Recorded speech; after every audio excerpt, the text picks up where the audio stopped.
شو قلبي معلق فيها من كتر الحاصل حكيو صاير بحلم فيها شو أعمل. اعوذ باللہ من الشیطان الرجیم بسم اللہ الرحمن الرحیم۔ السلام علیکم دوستوں، امید کرتی ہوں آپ سب خیریت سے ہوں گے۔ دوستوں، آج میں آپ کے لیے ایک ایسا پروگرام لے کر آئی ہوں جو بہت زیادہ حیرت انگیز ہے۔ دوستوں، یہ تمام باتیں جو ہمیں آج سے پہلے معلوم نہیں تھی، ان کے متعلق جان کر دل شکر سے لبریز ہو گیا ہے، اور ہمیں اللہ کا شکر ادا کرنا چاہیے کہ اللہ نے اپنی بیش بہا قیمتی نعمتوں میں سے ایک یہ نعمت ہمیں عطا کی۔ دوستوں، جیسا کہ آپ جانتے ہیں، ہمارے دانت اور ان کی اہمیت پر ذرا غور کیجئے اور اللہ کا شکر کیجئے۔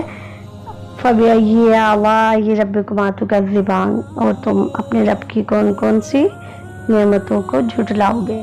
تو دوستوں، یہ دانت ہمارے لیے اللہ کی بہت بڑی اور قیمتی نعمتوں میں سے ایک نعمت ہے۔ ہمارے دانت یعنی ٹیتھ ہم پر اللہ تعالیٰ کا بہت بڑا احسان ہے۔ یہ گوشت سے نکالے گئے ہیں۔ دانتوں کا سفید رنگ چہرے کے لیے سب سے زیادہ موزوں تھا۔ سفید کے علاوہ کوئی اور رنگ جیسے سرخ یا سیاہ ہوتا تو انسان سے ڈر لگتا۔ دانتوں میں اللہ تعالیٰ کی بہت ساری نشانیاں ہیں۔ دانتوں کے جبڑوں میں سے نکل کر بڑھنا، پھر ایک خاص لمبائی پر آ کر رک جانا اللہ جل جلالہ کی نشانی ہے۔ دوستوں، کیا آپ نے کبھی سوچا کہ اگر یہ بڑھتے ہی رہتے تو ہماری زندگی عذاب بن جاتی؟ کیا ان کو ہم نے روکا ہے؟ پھر ان کی ساخت پر غور کریں۔ کسی بھی چیز کو کھانے کے لیے پہلے کاٹنے کی ضرورت تھی۔ اللہ تعالیٰ نے سامنے والے دانت تیز اور نوکیلے بنائے تاکہ ہم خوراک کو آسانی سے کاٹ سکیں، اور پچھلے دانت چوڑے بنائے تاکہ خوراک کو پیسا جا سکے اور بآسانی ہاضمہ ہو سکے۔ کیا یہ سب کچھ ہم نے اپنی مرضی سے کیا ہے؟ ہرگز نہیں۔ اللہ جل جلالہ تک پہنچنے کے لیے تو ہمارے دانت ہی کافی ہیں، جو زبان حال سے اپنے خالق کی صنعت گری کا اعلان کر رہے ہیں۔